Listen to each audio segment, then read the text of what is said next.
X minus 1/x equal to 5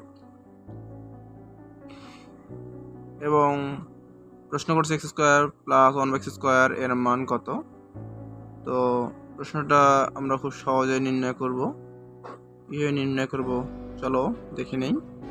তো এই জন্য আমরা ছোট্ট একটা ট্রিক ইউজ করব। ট্রিকটা কি দেখো, তোমরা দেখতে পাচ্ছ এখানে যে মান স্কোয়ার প্লাস 2 এবং দ্বিতীয়টা আছে মান স্কোয়ার মাইনাস 2। এই ট্রিকটার মাধ্যমে আমরা সলভ করব। তো কীভাবে সলভ করব দেখে নেই চলো। তো আমরা এটা কখন ব্যবহার করব সেটাও একটু দেখব।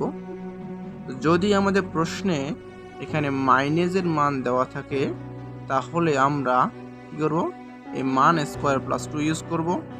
এবং যদি প্রশ্নে আমাদের প্লাসের মান দেওয়া থাকে এখানে, এবং যদি এই প্রশ্নটি করে থাকে x square plus 1/x square, তাহলে আমরা মান স্কোয়ার মাইনাস 2 সূত্রে ফেলব।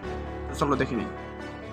তো দেখো আমরা চলে আসছি কী হবে, x square plus 1/x square মান বের করতে যেহেতু বলছে, তো প্রশ্নে যেহেতু মাইনাসের মান দেওয়া ছিল, তো মান স্কোয়ার প্লাস 2 মান 5, তারপর আমরা স্কোয়ার করে দিলাম, তাহলে 25 প্লাস 2 ইজিক্যাল কত পাওয়া যাচ্ছে 27।